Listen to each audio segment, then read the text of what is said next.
Assalamualaikum warahmatullahi wabarakatuh. Getting to know Arabic from the experts.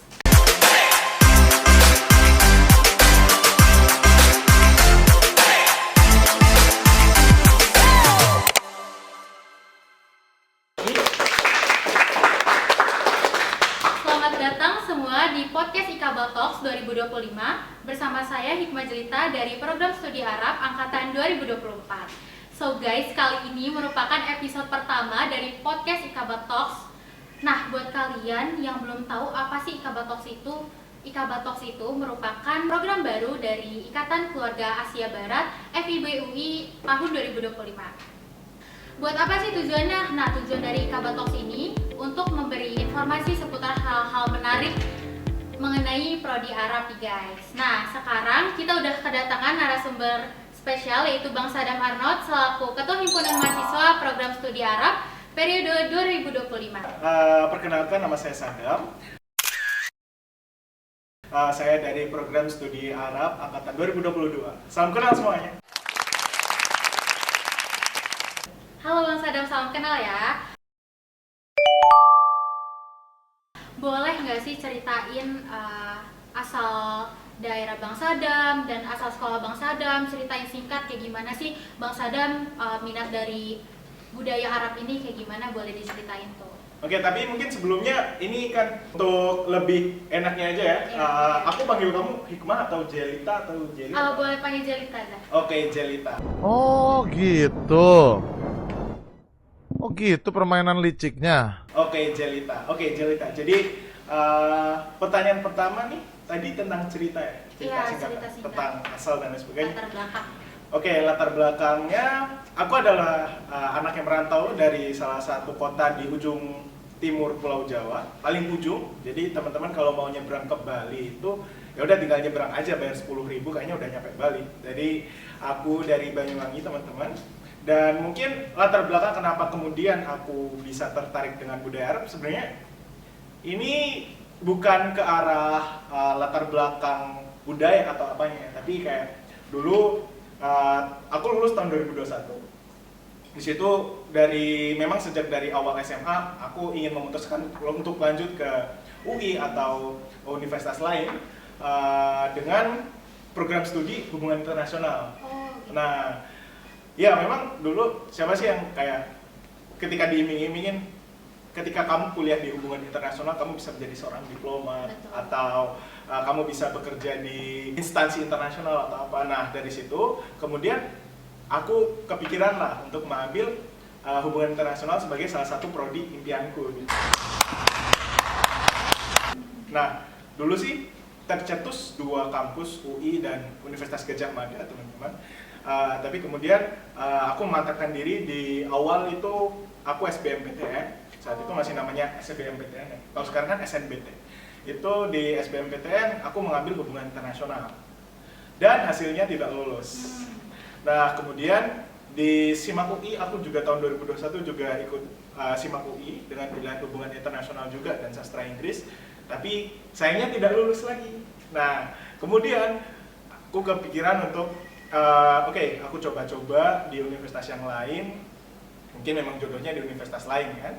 Tapi ternyata juga di universitas lain pun aku memang sempat keterima di beberapa universitas, cuma nggak aku ambil. Aku masih ingin untuk mencoba Universitas Indonesia. Tapi di tahun depan, setelah bujuk rayu lah dengan orang tua, akhirnya yaudah aku gap year. Saat itu aku gap year di tahun 2022. Aku memutuskan untuk oke, aku coba lagi. Tapi sebelum aku memilih, aku coba nih. Ketika memang impianku outputnya adalah sebagai seorang diplomat, aku coba cek tuh, oh lowongannya ternyata ada yang dari sastra. Ada dari sastra. Kemudian aku list tuh sastra-sastranya. Dan coba aku konsultasikan dengan orang tua. Awalnya aku mengambil jurusan, ya tetap di Fakultas Ilmu Pengetahuan Budaya UI. Aku coba di sastra internasional yang lain. Kata ibuku, coba dipikirkan lagi. Tapi kemudian ketika aku tercetus buat gimana kalau sastra Arab gitu. Terus kayak ibu aku bilang, oh bisa juga tuh nanti kalaupun kamu gak jadi diplomat, kamu bisa juga kayak mendampingi orang-orang haji, jadi mutawif dan lain sebagainya. Jadi itulah yang kemudian, oke, berarti restu ibu ada di sastra Arab. aku coba sastra Arab di SIMAK UI tahun 2022, lolos juga di sastra Arab. Jadi seperti itu. Jadi kalau untuk latar belakang budaya yang gue suka atau tentang pelajaran-pelajaran atau apa, kayaknya aku semua memulai dari nol. Aku belajar di sini. Keren banget sih Bang. Tadi mungkin yang aku highlight Kak Sadam dari SBMPTN ya, atau dari jalur tes. Mungkin teman-teman juga bisa tahu nih kalau misalnya kalau ketolak SNBT itu bukan penghalang biar kalian tuh gak bisa masuk di universitas ternama gitu atau Universitas Indonesia, karena Bang Sadam juga awalnya kayak gitu kan, sempat ketolak beberapa kali tapi nggak putus asa, dia terus kayak mencoba terus gitu. Jadi kalian jangan pantang menyerah ya guys. Nah tadi aku highlight juga Bang Sadam itu diskusi ke ibu, dan itu restu ibu penting banget. Betul. Nah tadi ada yang kelewat, mungkin aku mau nanya asal sekolah Bang Sadam dari mana sih?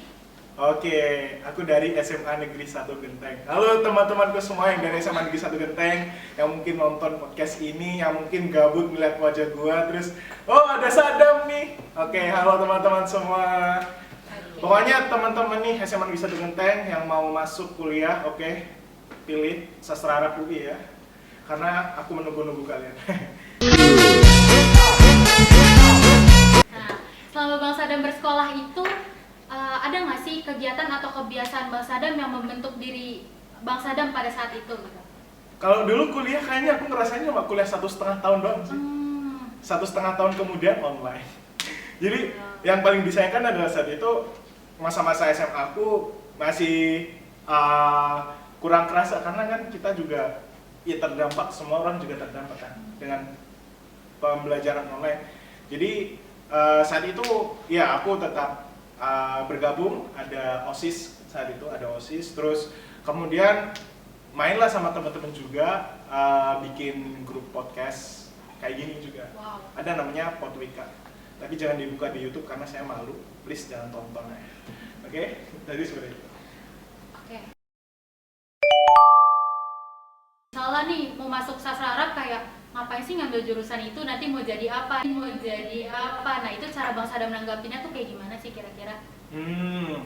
Iya, pasti kalau untuk tekanan, apalagi aku yang mungkin mulai dari nol ya, terkait bahasa Arab sih mungkin ada gitu. Kayak membawa embel-embel aku adalah seorang mahasiswa prodi Arab, itu mungkin kalau kita nggak belajar secara lebih cermat lagi, ataupun nanti pun kita kembali ke kampung halaman gitu, tanpa membawa satu ilmu pun kayak kita merasa malu atau kurang kan pasti. Jadi ya itu mungkin tekanan dan yang bukan menjadi beban sih, tapi memang itu tanggung jawabku kan, sudah masuk menjadi mahasiswa gitu.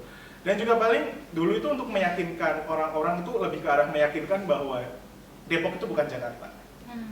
Karena setelah aku coba-coba survei, ternyata ya memang antara Jakarta sama Depok tuh beda banget gitu kan, mulai dari harga penginapan dan lain sebagainya, itu tuh juga beda banget, dan itu yang aku coba usahakan dan aku yakinkan kepada orang tua, dan akhirnya aku ya udah nggak apa-apa dibeli aja gitu. Karena setelah aku coba meyakinkan bahwa Depok itu lebih murah loh dibanding Jakarta. Nah dari situlah alhamdulillah aku bisa meyakinkan dan aku bisa kuliah di sini. Bener banget sih, aku juga setuju banget yang Bang Sadam ngomongin soal dari nol, karena aku juga dari nol juga di sastra Arab ini. Karena banyak juga dari teman-teman nih yang ragu buat milih prodi sastra Arab karena dia dari nol, bukan lulusan dari pondok atau madrasah. Dia ragu, padahal bisa kalau di sini tuh bener-bener diajarin dari nol banget dan gak usah takut gitu kan. Yang penting kita mau belajar. Dan alhamdulillah ya kita bisa ketemu sama dosen-dosen yang baik dan memang mau untuk memberikan kita pemahaman dari nol banget. Betul. Jadi what's wrong untuk masuk kuliah di sastra Arab, teman-teman? Teman-temannya asik gak? Teman-temannya asik gak? Ayo semuanya, teman-temannya asik gak? Asik. Oke. Selama masuk kuliah ini ada nggak sih hal-hal yang menurut Bang Sadam tuh benar-benar sulit buat diatasin gitu, atau kayak semacam culture shock ya bisa dibilang dari SMA ke kuliah gitu, kira-kira? Oke, culture shocknya adalah paling kalau dari SMA ke kuliah itu terkadang kita udah ada jadwal yang pasti kan ya. Kita ada jadwal yang pasti dari Senin sampai hari Sabtu gitu. Ya, biasanya kalau teman-teman sekolahnya full day biasanya sampai Jumat kan.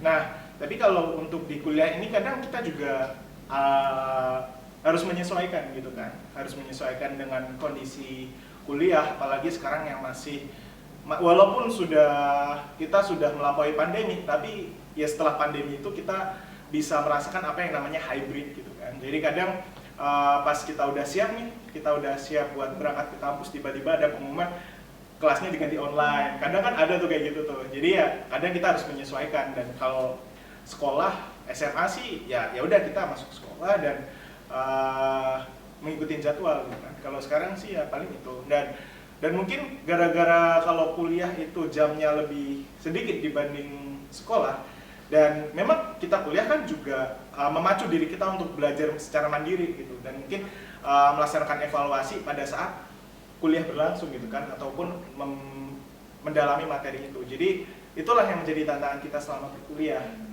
ya harus kita jalani sih. Jadi seperti itu. Apa motivasi terbesar Bang Sadam gitu? Tidak ada motivasi nih. Oh, oke. Awalnya tuh nggak ada keinginan untuk menjadi ketua IKABA. Nah kemudian ya aku pun juga merasa aku bukan orang yang capable untuk menjadi seorang pemimpin di himpunan ini kan. Masih ada banyak teman-temanku pun yang punya kapasitas atau kapabilitas juga yang lebih mapan lah dibanding aku gitu saat itu. Karena pada saat regenerasi, pada saat musyawarah angkatan itu, kita pun sudah memutuskan untuk tidak memberikan calon. Di beberapa hari kemudian, di ketua IKABA sebelumnya coba meyakinkan dan mengajak aku untuk menjadi penerus gitu kan, menjadi ketua IKABA. Dan aku juga pikir-pikir kembali apa nih yang bisa aku bawa ketika aku bisa menjadi ketua IKABA gitu kan. Aku juga nggak saklek ketika dia bilang aku memilih kamu buat ngelanjutin gitu kan, untuk mencoba menjadi kandidat saat itu. Aku juga nggak serta-merta oke, berarti karena aku udah punya dukungan dari ketua IKABA sebelumnya aku langsung aja nyalon. Enggak, tapi aku juga memikirkan kembali apa nih kalau semisal aku jadi ketua IKABA, apa yang harus aku selesaikan. Maka dari itu ada beberapa hal yang mungkin menjadi tantangan, yang menjadi visiku ke depan selama menjadi ketua IKABA gitu. Dan itu yang mungkin aku pertimbangkan kembali, dan alhamdulillahnya kemudian aku juga mendapatkan calon yang menurutku juga dia juga baik juga, dan dia juga kepemimpinannya bagus, leadership-nya bagus. Itu ada temanku Nismaya Dismira. Kemudian aku berpasangan sama dia dan oke, kita coba nyalon untuk merealisasikan visi misi kita. Oke, berarti aku dapat nih motivasi atau dukungan terbesar itu dari ketua IKABA sebelumnya sendiri ya, yang milih Bang Sadam gitu. Karena menurut aku juga ketua IKABA sebelumnya milih Bang Sadam itu berarti Bang Sadam ada potensi gitu ya. Oke, harapannya saat itu ya tadi berbekal aku coba mikir kembali apa sih visi misiku, apa sih yang akan aku bawa di IKABA kali ini. Harapanku adalah IKABA ini bisa menjadi wadah buat semuanya. Salah satunya juga terlaksananya program kerja ini dari Departemen PSDM ini bisa menjadi wadah kan untuk teman-teman seluruh prodi Arab, nggak cuma fungsionaris IKABA aja kan. Seluruh prodi Arab juga bisa merasakan oh gini rasanya jadi podcaster, oh gini cara bekerja di media kreatif gitu. Ini juga merupakan sebuah wadah bagi teman-teman untuk berproses kan. Alhamdulillah satu persatu harapan itu bisa mulai terkabul gitu kan. Jadi memang IKABA kali ini aku ciptakan untuk menjadi wadah nih buat teman-teman nantinya berkolaborasi, berprogres lewat sini. Oke, dari harapan-harapan yang tadi Bang Sadam sebutin, mungkin ada nggak sih hal-hal yang tidak disangka gitu pas Bang Sadam ini menjabat sebagai ketua IKABA, atau mungkin dari salah satu harapan itu tercapai atau mungkin hal lain gitu, bisa disebutin? Ya, selain ini ya tercapai ya, selain salah satunya IKABA Talks, alhamdulillah kemarin kita juga sudah mulai nih kita mempromosikan apa sih yang menjadi bakat minat teman-teman kayak tari, marawis, dan alhamdulillah teman-teman juga sudah mulai bisa berproses untuk bisa menjadi profesional gitu. Jadi dalam arti mereka sendiri juga kelasnya itu bukan kelas yang hanya sebatas belajar aja, tapi mereka juga bertahap untuk bisa menjadi seorang profesional. Yang kemarin juga kita juga udah bisa untuk merapatkan, kita bisa merapatkan alumni-alumni di halal, dan itu menurutku adalah satu dua hal yang mungkin sudah tercapai, dan masih banyak lagi hal-hal yang mungkin masih belum tercapai di cerita. Dan aku harap nantinya dengan beberapa program kerja ke depan mungkin bisa kita bisa mencapainya bersama-sama. Amin, amin. Semoga satu persatu mulai tercapai ya, mungkin sedikit demi sedikit gitu. Oke, dari yang tadi aku dengerin nih, Bang Sadam benar-benar kayak keren banget nih, bisa jadi mahasiswa yang aktif dalam berorganisasi. Dan mungkin bisa mengembangkan percaya dirinya gitu, karena banyak banget nih dari teman-teman yang dia tuh pengen nyoba jadi mahasiswa yang aktif, tapi dia nggak bisa buat percaya diri gitu. Terkait percaya diri ya. Iya. Memang percaya diri itu emang harus dipupuk sih, karena aku sendiri juga percaya diri. Memang dulu aku orangnya nggak terlalu percaya diri seperti saat ini. Aku mulai percaya diri karena aku dulu pertama kali megang mic pas MC itu pada saat SMP. Nah dari situ ketika di rolling, orang-orang pada bilang, oh kamu bagus saat MC gitu. Cuma kamu masih terbawa logat Jawa atau medok Jawa kamu tuh masih kerasa gitu kan saat itu. Dan dari situ ketika kritik masuk, saran masuk pun, oke, ini yang memacu aku untuk belajar percaya diri lebih baik lagi gitu. Ada satu ciri khas yang mungkin aku bakal percaya diri dengan membawa ciri khas itu kan. Kemudian coba aku belajar lagi gimana caranya aku bisa percaya diri dengan lebih baik lagi. Dari MC itulah aku kemudian bisa lebih percaya diri untuk public speaking secara umum, presentasi, diskusi dan lain sebagainya. Jadi dari situ memang perlu latihan terus-menerus sih dan tidak berhenti di tengah jalan. Oke, berarti di balik rasa percaya diri ya Bang Sadam tuh banyak banget pengalaman yang udah Bang Sadam laluin ya. Tadi dari SMP aku dengar juga. Tapi buat teman-teman yang emang belum punya pengalaman, nggak apa-apa, kalian harus coba. Karena kalau misal kalian nggak coba, itu bakalan stuck dan bikin makin kita nggak maju gitu kan. Oke. Gimana sih cara Bang Sadam ngebagi waktu antara akademik dan juga organisasi? Oke. Karena di sini aku mungkin nggak cuma akademik organisasi dulu nih cerita. Aku juga ikut kegiatan non akademik itu teater. Ya. Nah, jadi ada akademik, kuliah secara umum, organisasi di IKABA dan juga non akademiknya teater. Aku tidak mengambil magang untuk saat ini. Mungkin di semester depan aku baru memulai magang. Karena aku juga harus membagi waktu. Ada prioritasku mungkin sekarang. Oke, aku cukup di akademik dulu. Baru semester depan aku magang. Nah, untuk membagi tiga hal ini, aku juga udah nge-planning nih gimana caranya aku nanti bisa membagi. SKS ku untuk semester ini segini dan aku sekarang ambil 12 SKS saja. Itu 4 mata kuliah. Karena kan sekarang udah dibebaskan kan kita untuk memilih berapa SKS yang akan kita ambil gitu kan. Jadi aku mengambil 12 SKS mata kuliah itu masih di mata kuliah pilihan di internal prodi dan juga dari 12 SKS itulah jadi aku masih banyak waktu lowong yang bisa aku gunakan untuk mungkin latihan teater ataupun juga mengurus organisasi. Jadi seperti itu.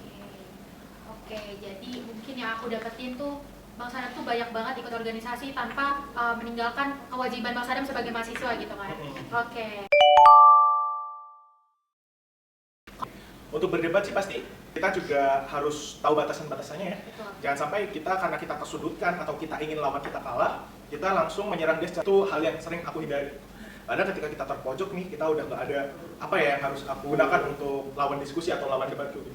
Aku langsung aja bilang, wah kamu kan ilmunya kurang banget dibanding aku. Nah itu yang aku hindarin gitu kan. Apalagi kayak emang kamu itu tahu apa sih? Nah itu yang sering aku hindarin gitu kan. Karena kita pun juga nggak boleh merasa kalau kita udah tinggi banget ilmunya. Kita udah paling ngetik sedunia lah. Itu yang aku hindarin selama aku diskusi atau debat. Jadi di lain sisi itu juga membangun kita untuk tetap sopan, untuk tetap mawas diri. Gimana cara kita memposisikan diri kita selama berdebat atau berdiskusi. Jadi seperti itu sih palingan. Oke. Kalau sikap kritis itu lebih ke arah kita bisa mencari tahu lebih dalam lah istilahnya, dengan mungkin kita coba skeptis dengan satu hal. Kita kenapa sih kok ini batang lidi ini bisa bisa mengeluarkan bau gitu, dan mungkin nanti kalau udah terjawab loh baunya itu dari mana dan mungkin udah terjawab. Jadi kayak kita juga harus perlu seperti itu gitu untuk berdiskusi. Jadi nggak serta-merta kita cuma dapat kalau gunungan es ya, kita tuh nggak cuma dapat topnya aja, tapi kita sampai ke bawah juga. Jadi dari pembahasan tersebut mungkin karena kita bahas tentang sopan santun ya, menurut Bang Sadam nih seberapa penting sih kita membangun lingkungan positif di kampus seperti memilih teman, memilih circle ataupun dosen gitu, gimana menurut Bang Sadam tuh seberapa penting? Itu penting banget karena yang pasti kalau kita sebagai mahasiswa ya, kita kan butuh waktu mungkin bermain ataupun berprogres bersama teman-teman di luar hal-hal yang bersifat akademis gitu kan. Memang kita akademis ada, dan alhamdulillahnya ketika aku mulai berteman dengan semuanya dan semuanya itu juga support gitu kan. Enggak kayak memikirkan dia sendiri, tapi juga memikirkan bagaimana teman-temannya juga bertumbuh. Nah, alhamdulillahnya aku dapat circle seperti saya harap, dan semoga juga teman-teman di sini kayak Jelita dan semua teman-teman produksi juga teman-teman seperti itu ya kan. Betul. Jadi Jadi seperti itu yang kita rasakan di sini. Kalau teman, insya Allah kalau di sastra Arab saling suportif sih. Dan untuk mendapat dosen, menurutku nggak usah pilih-pilih dosen sih, karena siapa tahu dari kita berkomunikasi dengan dosen, berjejaring, kita bisa mendapatkan chance nih dari dosen itu, dapat rezeki pun juga kan. Iya, aku juga setuju yang dibilang Bang Sadam, di lingkungan Arab tuh insya Allah semuanya baik-baik dan sportif banget ya. Tapi namanya juga pertemanan pasti ada baik, ada buruk, tergantung kitanya mau memilih di lingkup mana gitu. Memegang idealisme sampai lulus itu kadang itu sulit dulu. Awalnya kayak oke, aku sudah memetakan dari awal semester 1 aku ingin ikut lomba sini sampai semester, pokoknya aku bisa sampai lomba di tingkat yang tinggi banget gitu kan. Tapi kemudian setelah mencoba ikut lomba beberapa kali lomba kalah, kemudian ya udah aku nggak mau lagi gitu. Nah kadang idealisme itu kalah sama realita yang ada gitu. Tapi kan emang realita yang ada walaupun itu pahit atau istilahnya makan asam garam dulu lah. Tapi kan kemudian ketika kita banyak belajar kan kita bisa mencapainya. Nah kadang itu sih yang aku ingin banget dulu kalau dari awal aku ya udah megang idealismeku, aku menjadi anak lomba atau anak organisasi. Aku ingin memegang idealisme itu sampai lulus gitu. Sayangnya itu kayak terpantik kembali ketika udah lama terkubur. Dari semester 1, 2, terus setelah itu nggak melakukan lagi, terus kemarin kayak terbesit, oke aku pengen di semester ini aku mulai ikut lomba-lomba kembali, jadi memulai kembali itu lebih sulit dibanding kita udah konsisten gitu. Jadi seperti itu sih. Setuju sih, karena aku pengalaman juga ya, kayak semester awal nih niatnya pengen ikut lomba, pengen ikut organisasi ini itu, tapi pas di jalan itu ngerasa kayak, aduh nggak pas nih gitu. Jadi susah banget ya buat mempertahankan idealisme itu. Jadi ya kalau mau memulai dari awal, oke, aku ingin memegang idealisme itu sampai lulus. Jadi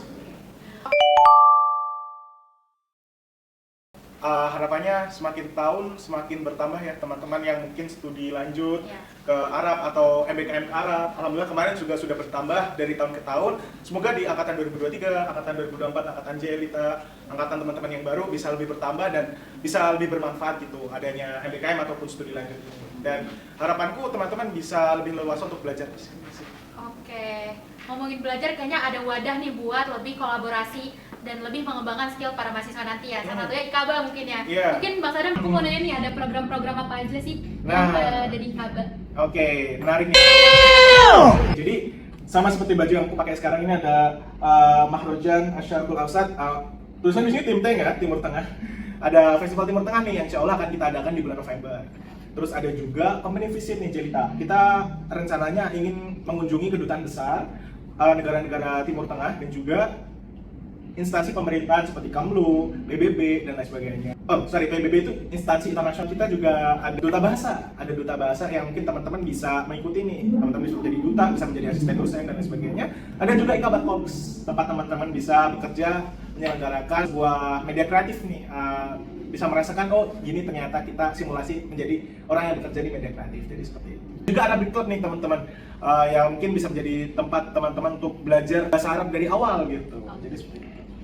Berarti banyak banget ya program-program dan benefitnya juga nggak main-main ya Kak Sadam. Jadi apa ya, gak perlu diraguin lagi ya guys. Kalau kalian sudah berhasil masuk insya Allah di Sastra UI, jangan lupa buat join IKABA ya, karena program-programnya tuh benar-benar membangun skill kalian, menambah pengalaman kalian. Salah satunya tadi di mention Arabic Club ya Kak.